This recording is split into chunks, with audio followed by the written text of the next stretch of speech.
Olá, muito boa tarde.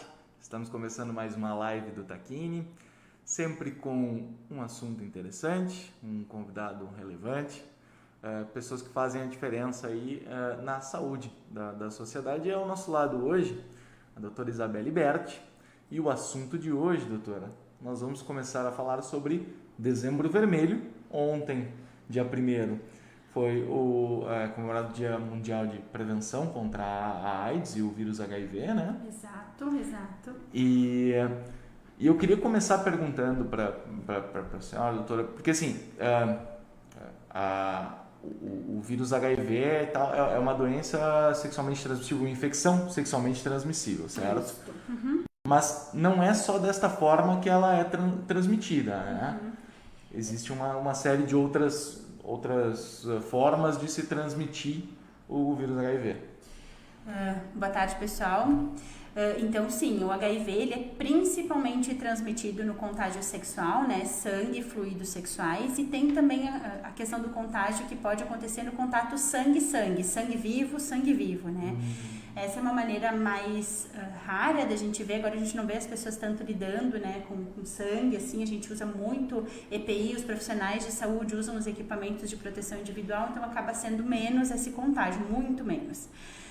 Antigamente se achava que o vírus podia ser transmitido por saliva, beber no mesmo copo, utilizar os mesmos talheres, mas isso não acontece. A saliva, ela é um fluido corpóreo que ela não tem a possibilidade de transmissão do vírus. Então, nesse sentido, a gente pode beijar, abraçar, ter qualquer tipo de contato, porque não há transmissão. É sangue mesmo, sangue ou sangue, fluidos corporais que acaba transmitindo o vírus HIV.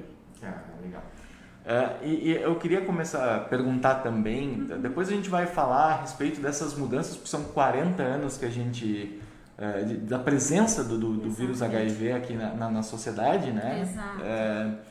Mas, obviamente, uma série de mudanças ocorreram durante todo esse tempo, graças à ciência, a Deus, enfim, né? Mas eu queria perguntar a respeito de sintomas antes. Como é que eu desconfio, obviamente que tem os exames para te confirmar, mas como é que eu desconfio que eu tenho que eu sou portador? O que fala?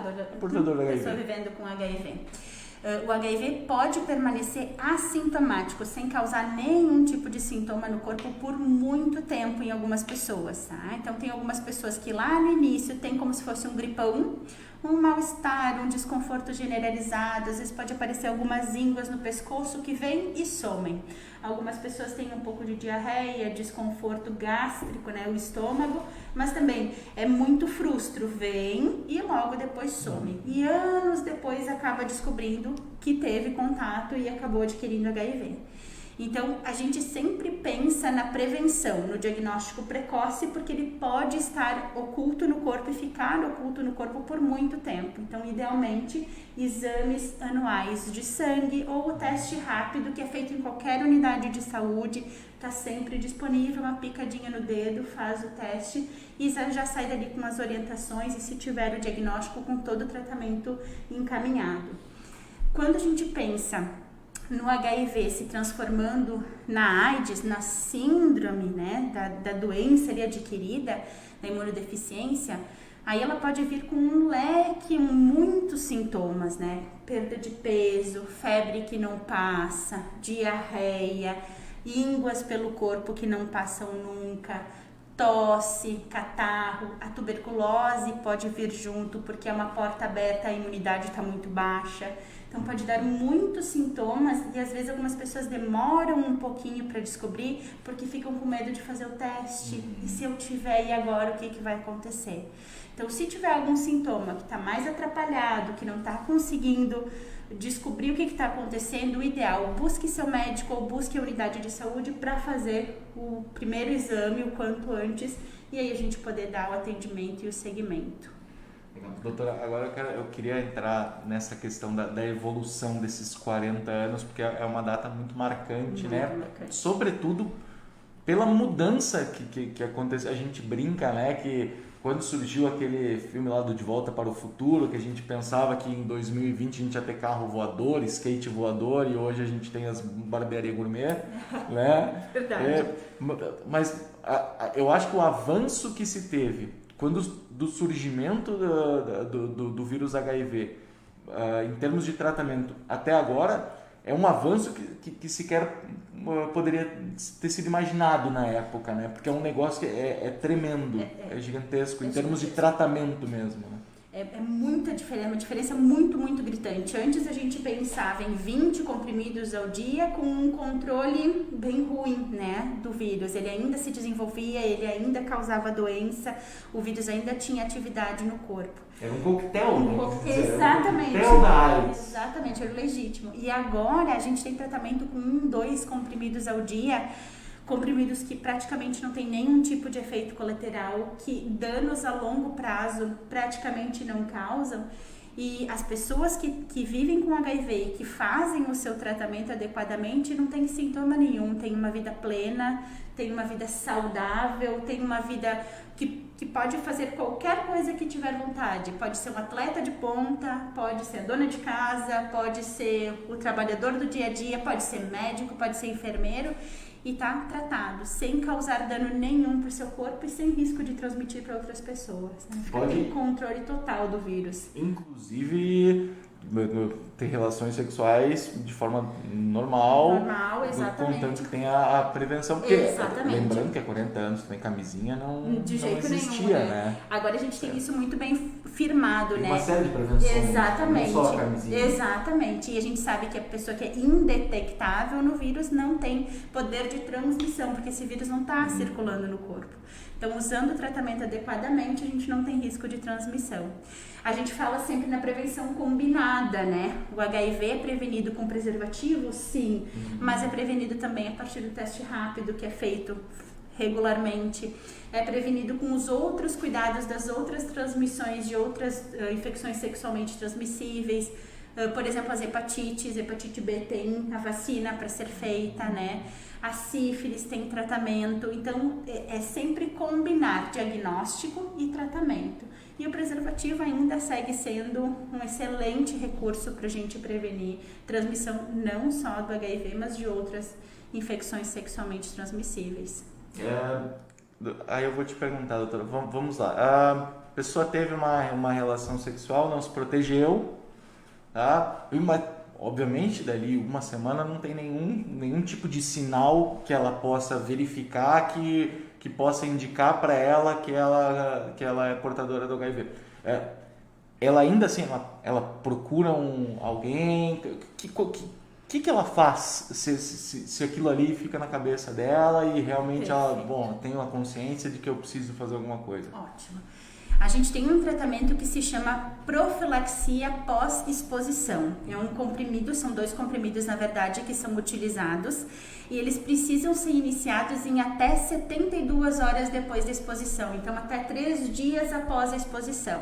Então, se você teve uma relação sem preservativo ou rompeu o preservativo, seja uma relação consentida ou não, você pode buscar, então, esse atendimento, essa profilaxia, na UPA, nos horários que não são horários comerciais, né? Aqui no Taquini o pessoal sabe onde encaminhar direitinho para iniciar esse tratamento, ou então nos centros de testagem e acompanhamento. Nós temos aqui em Bento Gonçalves o SAI, que é lá no Patinho do Botafogo, o antigo Hospital Galassi.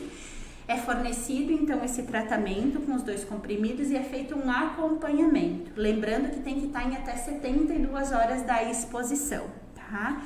É um tratamento super seguro, com 2 medicações de ponta que são utilizadas no mundo e que previne 99% da soroconversão, que é quando o vírus entra no corpo e é capaz de se transformar, então, num vírus ativo capaz de causar doença. Então, 72 horas, usa a medicação, previne, faz o acompanhamento e as coisas se organizam e ficam bem.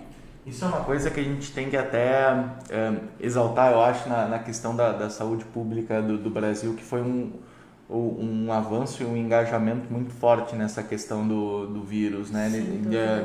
Em todos esses 40 anos a partir da sua descoberta, acredito que a saúde pública do Brasil é uma das mais avançadas nesse sentido, né? É uma né? referência para o mundo, né? É uma referência para o mundo. Então eu acho que a gente tem que fazer essa diferença, né? Sem Porque dúvida. o SUS toma sempre porrada de todos os Verdade, lados, porque verdade. isso, enfim. E, bom, a saúde no Brasil sempre é tão também questionada e realmente nesse quesito não tem uma vírgula para dizer, né? Verdade, verdade. A gente sempre tem disponível a medicação do HIV, tanto a preventiva quanto a do tratamento, é toda fornecida pelo SUS, né? No Brasil não existe para compra, né? A medicação é toda fornecida pelo SUS, e a tuberculose também, né? Que às vezes elas trabalham juntas, elas estão ligadas. Então, todo o tratamento fornecido pelo SUS, a gente não tem falta da medicação, os pacientes conseguem acesso com facilidade. Então é muito tranquilo da gente conseguir, ainda bem. Nesse sentido, os políticos nos ajudaram. Que bom, que bom. Outra coisa que eu acho que houve um avanço gigantesco nesses 40 anos da existência do surgimento do HIV em relação ao preconceito, né? Porque se tu imaginar lá atrás... bom, eu nasci em 88, nos anos 90... ainda o debate era pode usar o mesmo bebedouro ou não pode. Uhum. Era uma coisa muito arcaica, era um processo ainda desconhecido, era uma coisa que... E hoje não, que a gente falou, não existe mais um processo de sobrevida, é vida normal. Exatamente, é vida normal. E aí a pessoa, que, inclusive, pode... segurar isso para si, se ela acha que tu não tem como olhar para a pessoa e dizer não. Então tu já não tem mais nem essa questão, mas eu quero bater na tecla do preconceito, sabe? Porque é uma coisa que está realmente sendo desvelada nesse processo todo de amadurecimento desde o surgimento do HIV. Acho que a gente ainda tem algumas amarras, né, para desfazer, principalmente numa população de meia idade que viveu essa época do muito preconceito. Então agora vem descobrindo, é uma população sexualmente ativa, que às vezes pensa, meu Deus, mas e se eu fizer o teste e vier positivo, vão dizer, eu tenho HIV e nunca mais vão me olhar, né? Então, às vezes ficam um pouquinho presas nisso, mas cada vez mais a gente vem notando que a população mais jovem se testa mais, faz um diagnóstico, a gente consegue tratar e não tem nenhuma repercussão. Pode ter filhos, né? Pode ter uma vida absolutamente normal, então a gente precisa que sempre faça um diagnóstico mais precoce possível, porque isso é fundamental para a gente ter uma boa qualidade de vida e também a gente fazer um diagnóstico e nos desprendermos do nosso próprio preconceito faz muita diferença, né? A gente ir lá, testar, saber que tá tudo bem e que se tiver positivo vai ter tratamento e vai ter uma vida plena igual. E se desprender um pouco disso que foi tão vinculado lá há 40 anos atrás, de que era de uma população X de risco, agora não existe mais, né? Agora, toda a população é a população humana. Exatamente. Né? Sexualmente ativa humana é a população de risco. Exatamente. Todos nós. Eu tenho mais uma pergunta, porque eu tenho certeza que ela vai surgir nos comentários. Inclusive, se vocês tiverem alguma dúvida que ficou a partir da geração dessa live, quiserem fazer as suas perguntas, a doutora Isabelle vai nos ajudar a responder também. Mas aí a questão... Nossa, são 40 anos da descoberta da AIDS... e ainda não tem uma vacina, né? E aí a Covid do ano passado, de 2019, já tem uma vacina. Ué, o que está errado? Está errado que eles não se esforçaram tanto para fazer a vacina do HIV ou eles fizeram muito rápido essa da Covid? Nenhuma coisa nem outra. Nenhuma coisa nem outra. São coisas diferentes, né? O vírus do Covid é um vírus muito mais semelhante com o da influenza, né? Então, o vírus de transmissão respiratória, né? Então, a gente sabe como é que ele se divide no corpo, que células ele ataca e especificamente a gente consegue induzir imunidade através da vacina. E o HIV ele é um vírus um pouquinho mais traiçoeiro, ele tem formas exatamente, ele se esconde ali na gente. Então, é um pouquinho mais difícil da gente fazer uma vacina que dê essa proteção e essa garantia total de proteção. Nós tivemos avanços muito grandes e a gente tem uma expectativa de que as vacinas, agora nos próximos anos, de fato saiam, né? Assim, seja a vacina tratamento, seja a vacina prevenção, mas a gente precisa da segurança, né? De que ela foi testada, de que ela teve o tempo de acompanhamento, né, para não pegar esse traiçoeiro que o HIV pode ter, né, de se esconder ali num cantinho e a vacinar, tá tudo certo, mas peraí, apareceu, né, ela não pode dar essa margem. Vem, com certeza vem, eu tenho muita esperança disso, a população no mundo tem, os cientistas no mundo tem, questão da gente conseguir agora no tempo desenhar direitinho, abrir o vírus direitinho e conseguir fazer a vacina com potência adequada. Até porque as tecnologias hoje já são bem diferentes, das que a gente usava há 40 anos atrás. Exatamente, exatamente. A gente avançou muito em muitas vacinas, né? Muitas vacinas. A gente tem a vacina, por exemplo, do HPV, né? Que é uma vacina que, se a gente for pensar, grosso modo, ela previne nenhum câncer, inclusive. Então, é uma vacina que demorou um tempo para sair, que agora é feita na população em geral. As crianças podem fazer a partir de 9 a 15 anos, né, ali bem pequenininhos, e que previne um câncer, né, que previne o câncer de colo de útero. Então, a gente avançou nisso e vem avançando nisso, trabalhando com vírus e fazendo vacinas, e logo vem a do HIV também. E bom, tomara. Vem sim. Doutora, agradecer mais uma vez a presença. Não sei se teve alguma coisa que eu deixei de te perguntar que é importante, se daqui a pouco a senhora quiser deixar como recado final, mas agradecer a tua presença mais uma vez e por compartilhar esses conhecimentos sobre Dezembro Vermelho com a gente. Eu agradeço a possibilidade de participar e eu quero reforçar com vocês que façam os testes. Isso é fundamental, né? A gente tem eles todos sempre disponíveis nos postos de saúde, tanto em Bento quanto nas cidades da região, no Brasil inteiro. Se vocês ficarem com receio de fazer no posto de saúde, busquem os seus médicos, peçam pelos testes, não se acanhem, não tenham medo, não tenham receio, façam. E estando positivo, tem tratamento. Tem tratamento, é tratamento muito tranquilo, muito sereno. Usa o comprimidinho, vai ficar tudo bem, a vida vai seguir plena, saudável e tranquila. Se cuidem, a gente espera daqui a pouco, ano que vem, quem sabe, né, vir com novidades diferentes. Daqui a pouco a gente vem com a vacina, ano que vem, quem sabe. Vamos torcer para isso. Torcer, isso aí. Muito bem, muito obrigado pela presença de todos e até a próxima semana. Obrigada.